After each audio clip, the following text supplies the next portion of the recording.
UK کا واقعہ، ایک بھائی ٹریول پر گیا، والد کی طبیعت خراب تھی تو واپس آیا، تو کچھ دنوں بعد واپس آیا تو بڑے بھائی والد صاحب گھر میں نہیں تھے، چھوٹا بھائی تھا جو اپنی گیمز میں اور اپنے موبائل میں کمپیوٹر میں، جو آج کا ایک نوجوان کا سٹائل ہے کہ لگا رہتا تھا.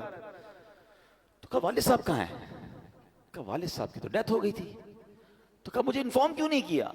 کہا آپ بزنس ٹرپ پہ تھے. میں نے کہا کیا ضرورت ہے ڈسٹرب کرنے کی، فیونرل کرنا تھا، ان کا آخری رسومات ادا کرنی تھی، میں نے کر دی. تو کہا تم نے کیسے آخری رسومات ادا کی؟ جنازہ کدھر ہوا؟ کون سے قبرستان میں دفنایا؟ تو کہا جنازہ بھی کرنا ہوتا ہے. میں تو گوگل پہ گیا، سرچ کیا کہ فیونرل کیسے ہوتا ہے، کسی کا ڈیتھ ہو جائے تو how what we have to do.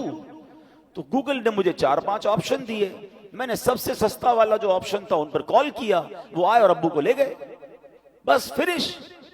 تو اس نے کہا یہ تم نے کیا کیا؟ آپ کو پتہ کیا ہوا اس مسلمان والد کے ساتھ؟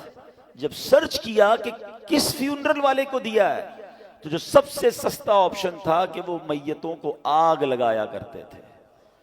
اس نے یہ نہیں، اس کو یہ پتا بھی نہیں تھا کہ جنازہ کچھ ہوتا ہے، اس کو یہ نہیں پتا تھا غسل میت ہوتا ہے، اس کو یہ نہیں پتا تھا کہ جناب قبرستان میں دفن کیا جاتا ہے. میں مسلمان گھرانے کی آپ کو واقعہ سنا رہا ہوں جو میں نے خود جا کر سنا ہے. اب مجھے بتاؤ اس بچے کا قصور تو تھا، مگر کیا والد کا قصور نہیں تھا؟ اس کا مطلب والد کسی جنازے میں بیٹے کو لے کر نہیں گیا ہوگا.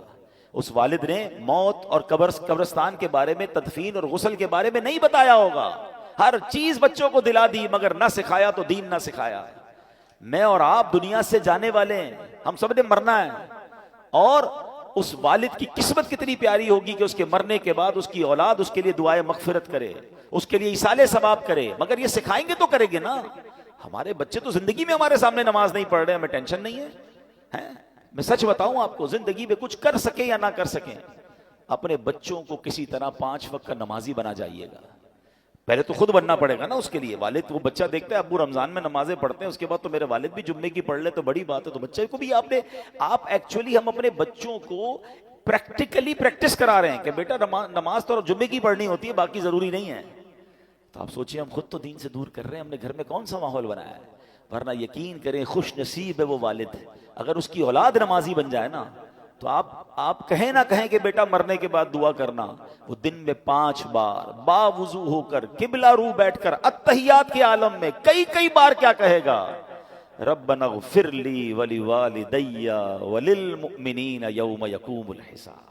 ہائے ہائے، اور کیا چاہیے اس والد کو قبر میں کہ فجر ہو تو اس کا بیٹا، اس کی بیٹی، اس کے بچے دعا کر رہے ہیں اے اللہ میرے ماں باپ کو بخش دے. ظہر میں دعا کر رہے ہیں، عصر میں دعا کر رہے ہیں، مگر گھر میں نمازوں کا ماحول ہی نہیں ہے.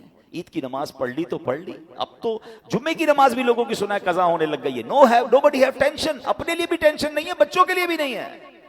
خدا را اپنے گھر کے ماحول پر توجہ دیجیے. یہ سرمایہ ہے، یہ اولاد، یہ فیملی، یہ گھر، یہ ہمارا پھل ہے. اگر گھر میں قرآن و حدیث اور نمازوں کا معاملہ ہوگا تو سبحان اللہ.